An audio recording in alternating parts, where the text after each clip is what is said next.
Hello, আসসালামু আলাইকুম। আপনারা সবাই কেমন আছেন? আশা করি আপনারা সবাই খুব ভালো আছেন। আজকে চলে আসলাম বৃষ্টির দিনের গল্পের পর্ব ২ নিয়ে। গতকাল পর্ব ১ বলেছিলাম। আপনারা যদি পর্ব ১ না দেখে থাকেন তাহলে অবশ্যই দেখে আসবেন। না হলে পর্ব ২ এর কিছুই বুঝবেন না। আশা করি আজকের গল্পটা আপনাদের ভালো লাগবে। সো বেশি কথা না বলে আজকের গল্পটা শুরু করি। নাচ গানের অনুষ্ঠান শেষ হলো। অনুষ্ঠান শেষে আদিবা ও তার বন্ধুরা পুরো কলেজ ঘুরে ঘুরে দেখছিল। হঠাৎ তার চোখ পড়ল প্রিন্সিপাল রুমে। সে দেখল বাস স্ট্যান্ডের সেই ছেলেটা প্রিন্সিপালের সাথে কথা বলছে। এই ছেলেটি এখানে কি করছে? আদিবা ছিল তার দুই বান্ধবীর সাথে, একজনের নাম রিমি ও আরেকজনের নাম মাইশা। কে এই ছেলে, তুই চিনিস? মাইশা জিজ্ঞেস করলো আদিবাকে। ছেলেটি যেই হোক না কেন হট আছে। রিমির কথা শুনে আদিবা বলল, হুম, জানি জানি, কত সুন্দর। সাদা কুকুর, নীল মুরগি, হনুমানের চাচাতো ভাই। দেখতে একদম শিম্পাঞ্জির মতো, মুখ কাটা বান্দর। আবার সে নাকি হট। এই বলে আদিবা পিছু ঘুরল, আর সেই বাস স্ট্যান্ডের ছেলেকে দেখল তার দিকে রাগী চোখে তাকিয়ে আছে। আদিবা ভয়ে পালাতে নিবে, কিন্তু সে পালাতে পারল না। তার আগেই আদি তাকে ধরে ফেলল। আদি তার বন্ধুদের বলল সেখান থেকে চলে যেতে। তারা চলে গেল। আদি আদিবাকে টেনে একটা খালি রুমে নিয়ে আসলো।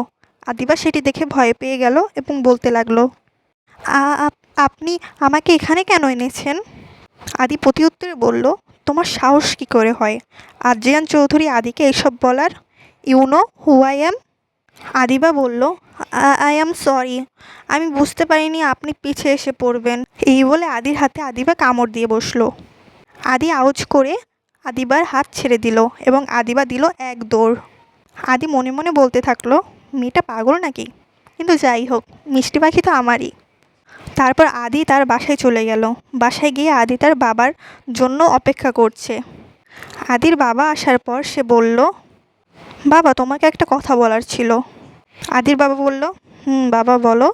আদি বলল, বাবা, আমি আমাদের কলেজের প্রফেসর পদে জয়েন হতে চাই। আদির বাবা বলল, হঠাৎ কেন? আগে যখন বলেছিলাম তখন তো রাজি হওনি।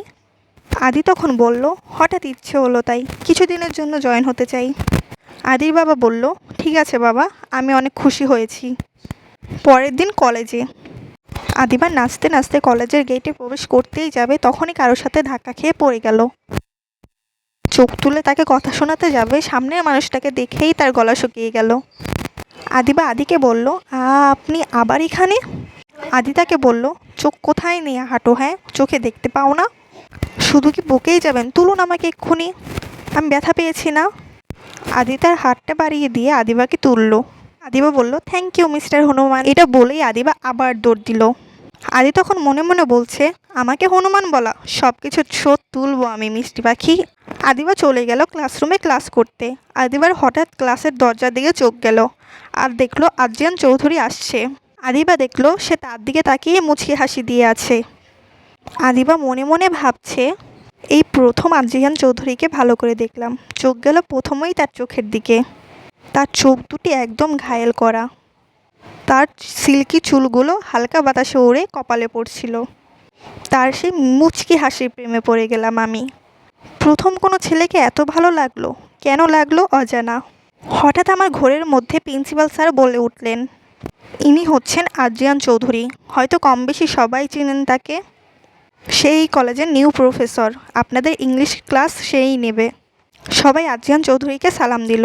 আদি সবার উদ্দেশ্যে বলল, everyone please sit down, myself Adrian Chowdhury Adi, yours new English professor. Adiba মনে মনে ভাবতে লাগলো, এই হনুমানটার জায়গা পেল না প্রফেসর হওয়ার।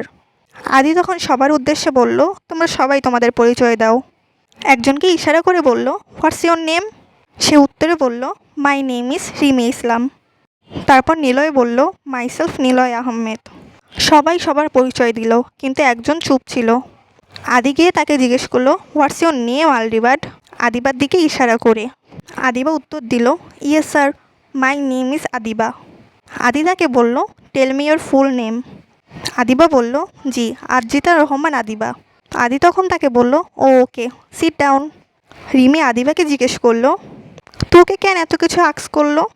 আদিবা তখন বলল, আমি কিভাবে বলবো, যাকগে, বাদ দে তো। পর্ব ২ এখানেই শেষ করলাম। আশা করি আজকের গল্পটি আপনাদের ভালো লেগেছে। যদি ভালো লাগে অবশ্যই জানাবেন। পর্ব 3 নিয়ে আসবো খুবই শীঘ্রই। সেই পর্যন্ত সবাই ভালো থাকবেন, সুস্থ থাকবেন। আল্লাহ হাফিজ।